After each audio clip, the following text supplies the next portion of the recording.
Oh howdy all, grab yourself a beer, it's time for some Path of Exile discussion. Today there was a hotfix that is reasonably cryptic looking. There's this post over on the GGG forum saying 3.16.0D hotfix 2 fixed a bug where percentage reservation auras could be activated when you had 0 maximum mana. No other explanation for this, and for some people it might have seemed like it came out of left field. This was very, very much an emergency nerf to fix probably the most broken build that the game has ever seen. Something that was enabled by some of the drawbacks that were added in the Scourge League. What would it mean to have 0 maximum mana? In order to do that, you need to have 100% reduced maximum mana, because you do gain mana every level. So you would need to have some sort of way of removing all of the mana that you gained by default on your character. And when you've got 0 maximum mana, you're able to reserve 600% of your mana if you want, at least before this hotfix. And so that meant that you could run anger, you could run wrath, you could run hatred, you could run all of the auras in the game with the exception of vitality, precision, and clarity. Once you're running them all, you can basically AFK in entire bosses. And this means that you can just basically sit there with a button jammed down on your keyboard, and essentially it lets anyone bot the game without actually installing bot cheat software and just AFK content. That's the reason that it was emergency patched. So now that it has been emergency patched, I feel a bit more confident discussing some of the broken mechanics behind this build and going through what was being done. Because it was a thing of genius, but it was also the sort of thing that needed to be smashed quickly because otherwise it would have seen all of the content in the game that could be AFK'd, like Uber Elder or Simulacrum. The entry fees would have risen. As soon as you started getting a large number of people doing this, the entry fees would have risen and the profitability, everything that they dropped would have collapsed in price until there was no profit to be made. And that would have been the case, like it basically would have been the end of boss killing in this league. So, the key mechanics that put this together. Firstly, you had Vol's Protector. This has a drawback on it. This is usually used to generate power charges. However, it has the drawback of 50% reduced maximum mana. So that's piece 1 of the puzzle. Piece 2 of the puzzle is Nocturnal Caress with a perfect roll. And when I say perfect, I mean the worst possible drawback on it. Nocturnal Caress is usually seen as leveling gear because it's got a considerable chunk of cast speed and attack speed on a low-level piece of gear. However, it also has 15% reduced maximum mana, assuming it's perfectly rolled. And for this build, it would be perfectly rolled. You wouldn't use it with anything other than minus 15% there.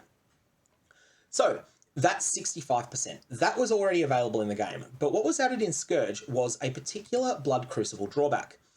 15 to 18% reduced maximum mana. Now this is a relatively common roll, and it is only available in 2 slots, the helmet and the body armor. So what you would need is to have exactly a Vol's Protector with minus 17 or minus 18% reduced maximum mana. You need to have that as your chest piece. You then need to have any helmet in the game that doesn't provide percent increased maximum mana, so you can't use something like the Cyrus Helm. And then you would need to have the drawback of exactly 18% reduced maximum mana on it. So the helmet would be minus 18%, the chest piece would be minus 17 or minus 18 because it's harder to get. Now this might seem really rare because there's a lot of Scourge drawbacks, but reduced maximum mana is one of the more common ones. On level 68 items, item level 68 and above, it's actually a 1 in 36 to get this mod at all. Now, because your chest piece needs to be minus 17 or minus 18% for it to work, it was a 1 in 72 chance to get this correct corruption onto a Vol's Devotion. I believe you get Vol's Protector. I believe you get 3 attempts at it per Vol's Protector, so you could get it as your first, second, or third Scourge drawback on the item. And if that's correct, then that puts you in a situation where it's about 1 in 24 to get it on any given Vol's Protector.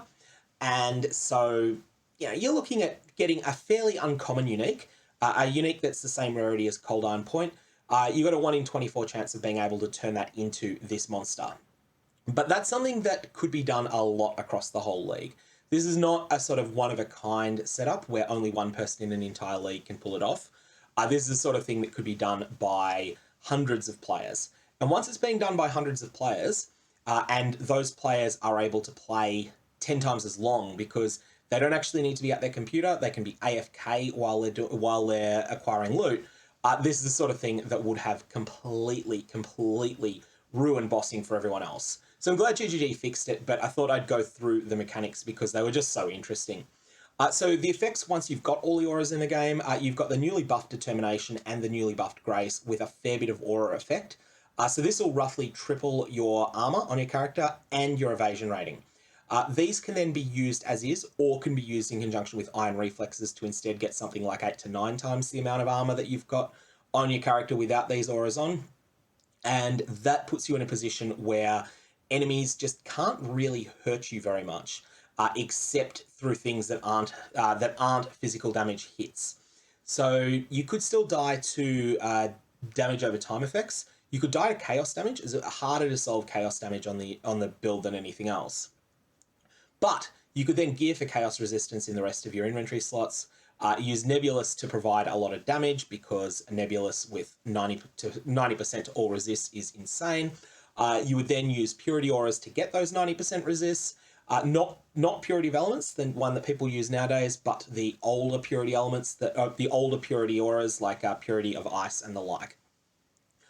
So this would then provide you with an enormous amount of damage because of Nebulous, and also you could then use Conversion and Call of the Brotherhood in order to get all of your damage to be benefiting from both a super high aura effect Wrath and a super high aura effect Hatred.